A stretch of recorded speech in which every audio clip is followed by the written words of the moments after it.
नमस्कार, स्वागत है आपका। शुरुआत करते हैं बड़ी खबर के साथ जो देहरादून से है। आज धामी कैबिनेट की अहम बैठक हुई और इस बैठक में कई बड़े फैसले लिए गए। राज्य विधानसभा का सत्र बुलाने के लिए कैबिनेट ने सीएम धामी को अधिकृत किया है और अब मुख्यमंत्री ही इस पर फैसला लेंगे। इसके अलावा हाईकोर्ट की शिफ्टिंग के तहत हल्द्वानी के गौलापार को मास्टर प्लान बनने तक फ्रीज जोन घोषित किया गया है। तब तक हर तरीके का निर्माण यहां पर प्रतिबंधित होगा। नई नजूल नीति पर राष्ट्रपति की मुहर लगने तक राज्य में पुरानी नजूल नीति ही लागू रहेगी। राज्य में नजूल की जमीन पर करीब 40,000 पट्टा धारक हैं। गन्ना मूल्य भुगतान के लिए 409 करोड़ के लोन को मंजूरी मिली है। वित्त विभाग के तहत वन टाइम सेटलमेंट स्कीम को 3 महीने के लिए बढ़ाया गया है। उच्च शिक्षा विभाग के बचे हुए पदों को संविदा के जरिए भरे जाने का फैसला लिया गया है। इसके अलावा आयुष शिक्षा विभाग में निदेशक पद की संशोधित नियमावली को भी आज की बैठक में मंजूरी दे दी गई। साल जो प्राइस गन्ना मूल्य भुगतान के लिए इनको शासकीय प्रतिभूति के आधार पर ये लोग लोन लेते हैं और इस साल भी कैबिनेट ने अप्रूव किया कि 409 करोड़ का लोन लेने के लिए शासकीय प्रतिभूति की अनुमति दी गई। एक बड़ी खबर दिल्ली से है, जहां पर स्वच्छता सर्वेक्षण को लेकर पुरस्कार कार्यक्रम आयोजित किया गया, जिसमें देहरादून नगर निगम और नगर पालिका मुनि किरेती को स्वच्छता के लिए सम्मान मिला है। दिल्ली के भारत मंडपम में राष्ट्रपति द्रौपदी मुर्मू ने सम्मानित किया। शहरों की सफाई के मामले में अलग अलग कैटेगरी में यह सम्मान दिया गया है।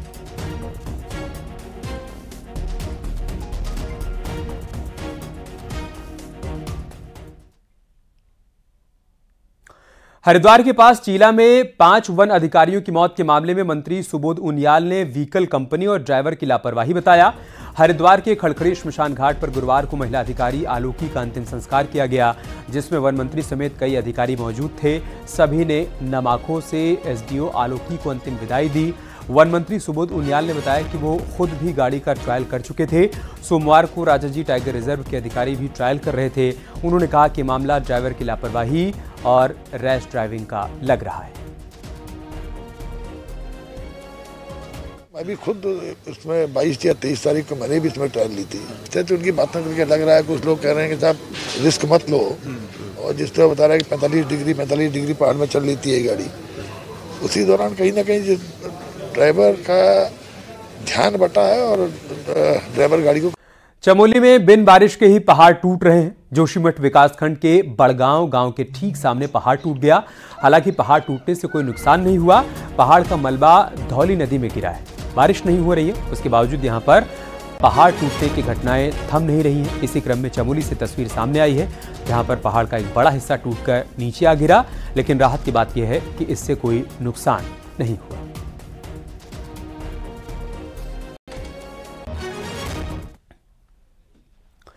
टिहरी में पर्यटन विभाग की अनदेखी के चलते बोट मालिकों के साथ ही दूर दराज से आने वाले पर्यटकों को परेशानियों का सामना करना पड़ रहा है। टिहरी झील बोटिंग पॉइंट में बोट्स तो बढ़ गई हैं, लेकिन जेटी को नहीं बढ़ाया गया। सिर्फ 40 बोट्स की क्षमता वाली जेटी में आज 100 से ज्यादा बोट्स हैं। हैरानी की बात तो यह है कि पुरानी जेटी भी टूट गई हैं, जिससे कई बार हादसे भी हो जाते हैं। वहीं पर्यटकों को भी बोट्स तक जाने में दिक्कतें हुआ करती हैं। उधर पर्यटन विभाग का कहना है कि जल्द ही नई जेटी यहां पर लगाई जाएगी।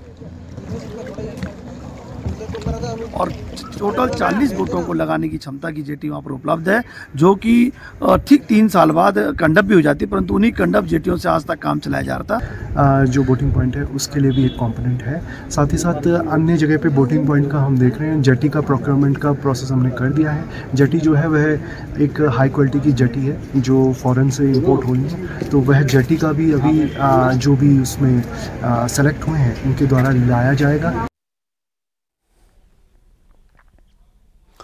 विधानसभा अध्यक्ष ऋतु खंडूरी गुरुवार को उत्तरकाशी में भाटिया गांव पहुंची, जहां पर उन्होंने बाबा बौगनाथ के दर्शन कर उनका आशीर्वाद लिया। इस दौरान उन्होंने ग्रामीणों के साथ पारंपरिक नृत्य भी किया। आपको बता दें कि उत्तरकाशी के गंगा और यमुना के बीच बौक टिब्बा में बाबा बौकनाथ देवता का मंदिर है और इन दिनों बौकनाथ देव की भोग मूर्ति और उत्सव देवडोली ग्राम भाटिया के मंदिर में विराजमान है।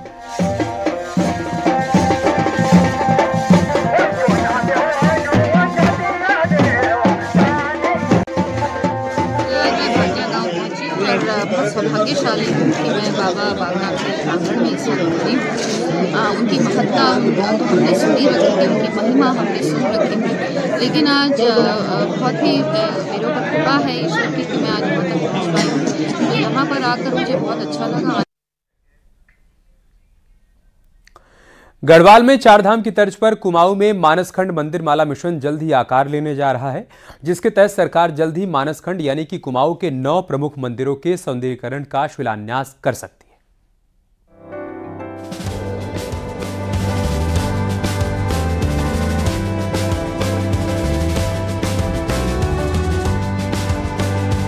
मानसखंड मंदिर माला मिशन मुख्यमंत्री पुष्कर सिंह धामी का ड्रीम प्रोजेक्ट है।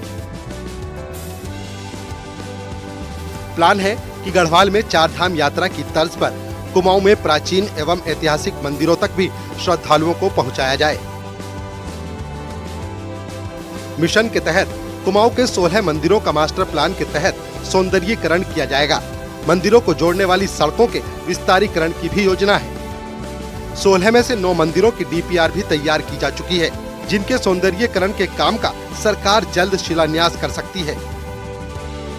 मानसखंड मिशन में शामिल मंदिर हैं पिथौरागढ़ का पाताल भुवनेश्वर हाट कालिका मंदिर, बागेश्वर का बैजनाथ और बागनाथ मंदिर, अल्मोड़ा का चितई गोलज्यू जोगेश्वर मंदिर, कटारमल सूर्य देव मंदिर, कसार देवी मंदिर और नंदा देवी मंदिर, नैनीताल में मां नैना देवी मंदिर और कैंची धाम मंदिर, यूएस नगर में काशीपुर स्थित बाला सुंदरी मंदिर, चंपावत में बालेश्वर मंदिर, पाताल रुद्रेश्वर, पूर्णागिरी धाम और मां बाराही देवी मंदिर। इनमें से पाताल भुवनेश्वर हाट कालिका, बैजनाथ, नंदा देवी, मां नैना देवी, कैंची धाम, पाताल रुद्रेश्वर, मां बाराही देवी के सौंदर्यीकरण का शिलान्यास सीएम धामी जल्द करेंगे।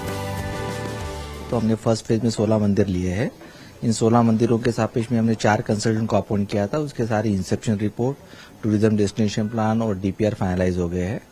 तो उसमें विशेषकर जागेश्वर धाम है, कैची धाम है, हाट कालिका माता मंदिर है, नैना मंदिर है, पाताल रुद्रेश्वर है, इत्यादि मंदिरों के हमारे डीपीआर हमने सैंक्शन कर दिए हैं।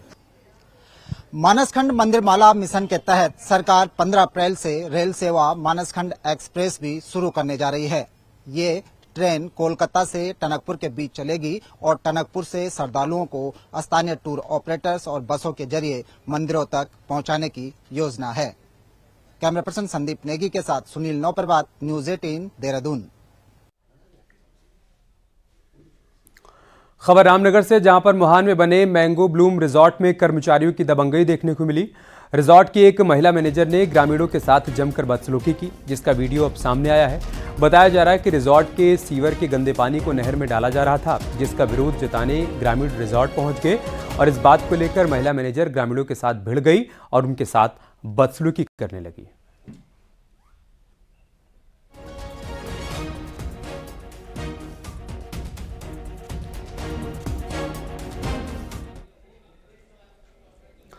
जोशीमठ के भू धसाव प्रभावित इलाकों में इन दिनों जियो टेक्निकल सर्वे का काम जारी है।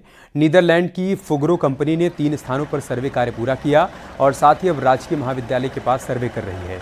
वहीं मारवाड़ी पुल के पास जियो टेक्निकल सर्वे का काम कर रही है टीम, जहां पर 48 मीटर तक खुदाई भी कर दी गई है और सैंपल के लिए पत्थर निकाल लिए गए हैं और इस पत्थर को जाँच के लिए लैब में भेजा जाएगा।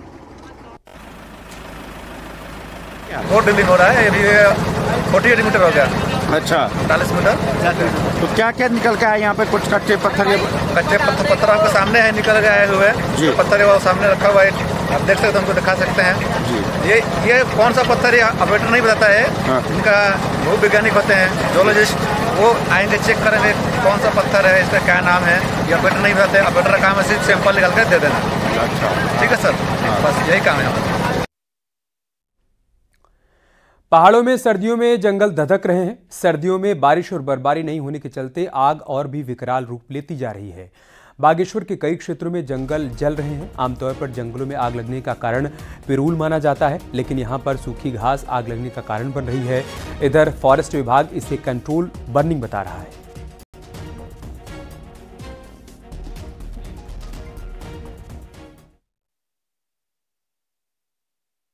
नैनीताल में स्नोफॉल और बारिश नहीं होने के चलते झील का पानी बहुत तेजी से घट रहा है। बरसात के बाद अब तक झील का पानी 4 फीट से ज्यादा गिर गया है, तो आने वाले दिनों के लिए संकट दिखने लगा है। सिर्फ नैनी झील ही नहीं, अन्य झीलों के लिए भी यही संकट देखने को मिल रहा है। पानी में गिरावट दर्ज की जा रही है, तो वहीं कई गाँव में भी पानी का संकट दिखने लगा है। इसी नैनी झील पर पर्यटकों और स्थानीय लोगों का प्रेशर है। पर्यटन के लिहाज से भी झील का महत्व है, तो स्थानीय आबादी को इसी झील से पानी की आपूर्ति हुआ करती है। इस बार विंटर सीजन में स्नोफॉल अब तक हुआ नहीं है, तो बारिश ने भी सरोवर नगरी से मुंह मोड़ लिया है। क्योंकि वहाँ यहाँ से वाटर सप्लाई की व्यवस्था करता है, तो वर्तमान में अभी ऐसी स्थिति नहीं है कि जो चिंताजनक हो। लेकिन यदि भविष्य में इस तरह की कोई सिचुएशन उत्पन्न होती है, तो उसके अनुसार विभाग को निर्देशित किया जाएगा। उत्तराखंड में पिछले 4 महीने से मौसम ड्राई है, यानी राज्य में बारिश हुई ही नहीं है। पिछले 16 सालों की तुलना में मानसून के बाद के सीजन में 75% बारिश कम हुई है। सर्दियों में बारिश बर्फबारी नहीं होने से हालात आगे और ज्यादा बिगड़ सकते हैं।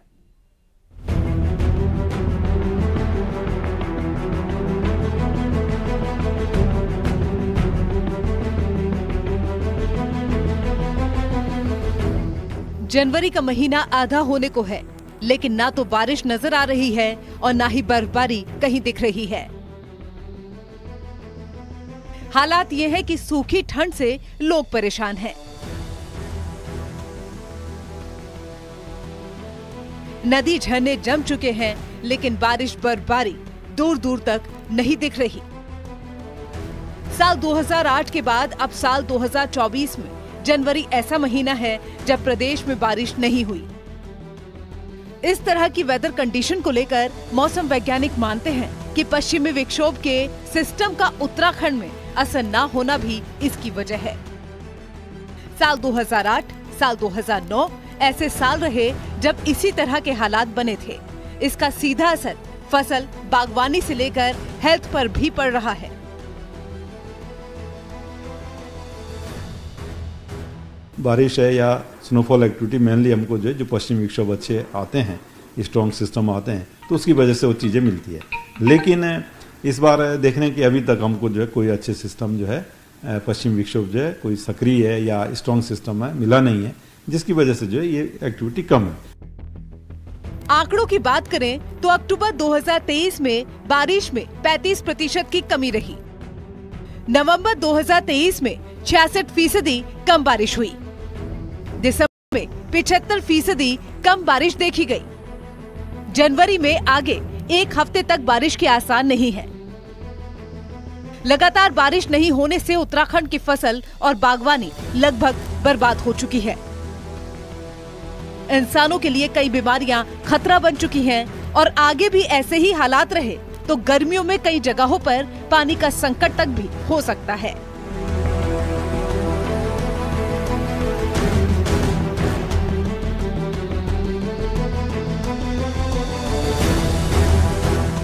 न्यूज़ 18 के लिए देहरादून से भारती सकलानी उनियाल की रिपोर्ट। रजनी भंडारी को उनके पद से सरकार ने हटाने के आदेश जारी कर दिए हैं और जिला पंचायत उपाध्यक्ष को अध्यक्ष पद सौंपने के निर्देश जारी किए गए हैं, जिसके बाद से गोपेश्वर जिला मुख्यालय पर कांग्रेस कार्यकर्ताओं ने इसका जमकर विरोध किया और राज्य सरकार का पुतला दहन किया।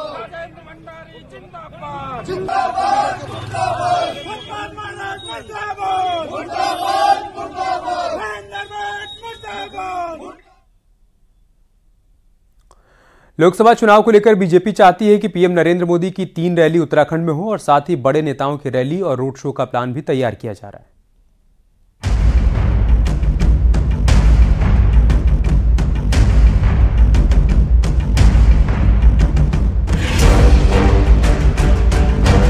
लोकसभा चुनाव जीतने की तैयारी में लगी बीजेपी पीएम मोदी की रैली को उत्तराखंड में जीत का मंत्र मान रही है।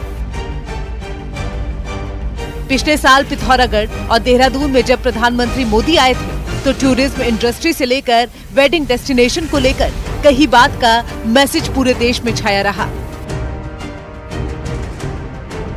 ऐसे में अब बीजेपी संगठन ने रुद्रपुर, रुड़की और देहरादून में पीएम नरेंद्र मोदी की रैली करवाने का प्रपोजल केंद्र को भेजा है। इसके साथ ही केंद्रीय मंत्री अमित शाह, राजनाथ सिंह, जेपी नड्डा समेत कई बड़े नेताओं की रैली और रोड शो कराने की तैयारी में बीजेपी है। चुनाव की घोषणा से पूर्व प्रधानमंत्री जी की उत्तराखंड में 3 जनसभाओं के लिए हमने अनुरोध किया है केंद्रीय नेतृत्व से। तो उधम सिंह नगर में भी होगी, हरिद्वार में होगी और देहरादून जिले में, ऐसा हमने मांगा है उनसे कार्यक्रम। इसके अलावा गृह मंत्री आदरणीय अमित शाह जी हैं, रक्षा मंत्री राजनाथ सिंह जी हैं, राष्ट्रीय अध्यक्ष जेपी नड्डा जी हैं। बीजेपी ने कई जगहों का चयन भी कर लिया है जहां वो रैली और रोड शो कराने की तैयारी में है, जिसमें उत्तरकाशी, गौचर, टिहरी, विकासनगर, हरिद्वार, श्रीनगर, कोटद्वार, पिथौरागढ़, बागेश्वर, अल्मोड़ा, चंपावत, हल्द्वानी, काशीपुर शामिल हैं। वहीं कांग्रेस भी राहुल और प्रियंका गांधी के साथ पार्टी अध्यक्ष मल्लिकार्जुन खड़गे की रैली और रोड शो को लेकर प्लान तैयार कर रही है। देखिए, प्रदेश में निश्चित रूप से सीनियर लीडरशिप, चाहे राहुल जी हों, चाहे प्रियंका जी हों, चाहे खड़गे जी हों, ये लोग हमेशा चुनाव के अंदर रहे हैं। आप ये देखिए, राजस्थान में इलेक्शन था, मध्य प्रदेश में इलेक्शन था, छत्तीसगढ़ में था, तेलंगाना में था, सब जगह इन लोगों की रैलियां हुई हैं। तो लोकसभा चुनाव होंगे तो ऑब्वियसली सीनियर लीडरशिप उत्तराखंड भी आएगी। लोकसभा की 5 सीट पर पीएम मोदी की 3 रैली से बीजेपी जीत की हैट्रिक लगाने की तैयारी में है, तो कांग्रेस भी अपने बड़े नेताओं की बदौलत बीजेपी के विजय रथ को रोकने की कोशिशों में जुटी हुई है। न्यूज 18 के लिए देहरादून से भारती सकलानी उनियाल की रिपोर्ट।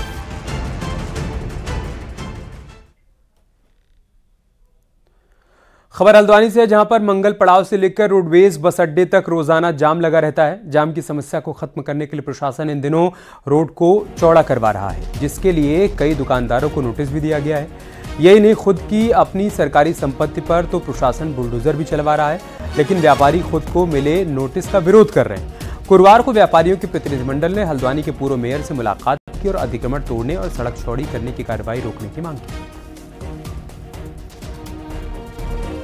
माननीय मेयर साहब से मिलने आए थे, जो हमारे व्यापारी प्रभावित हो रहे हैं इस सौंदर्यीकरण में। हम उनको राहत दिलाने के लिए, उनकी दुकानों को बचाने के संदर्भ में मेयर साहब से मिलने आए थे, जिन्होंने हमें आश्वासन दिया है कि मैं आप लोगों का पक्ष पूरे दमखम के साथ रखूंगा।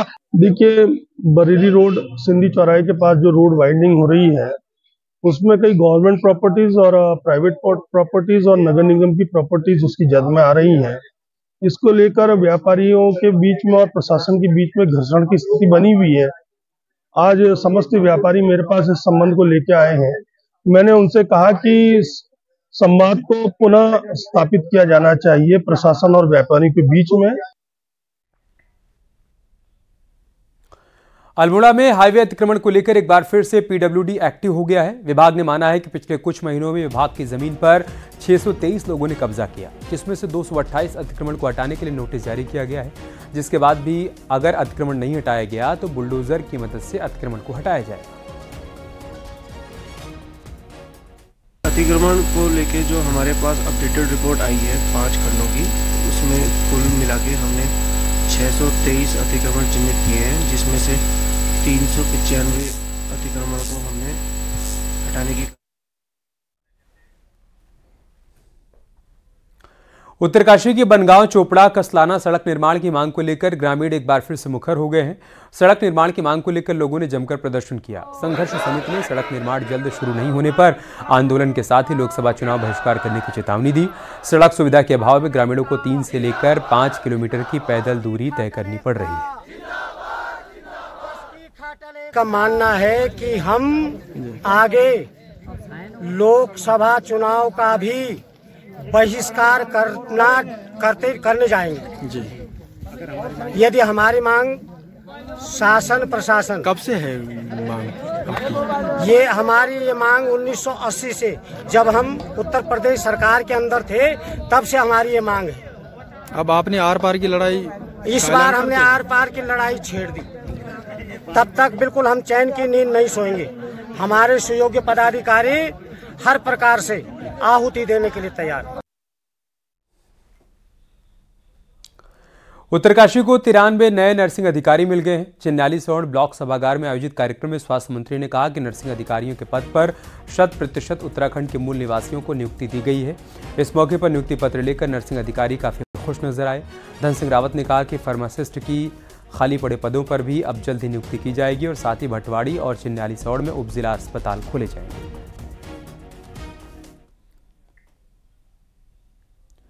यहाँ रुक रहे छोटे से ब्रेक के लिए, जल्द लौटेंगे कुछ और खबरों के साथ।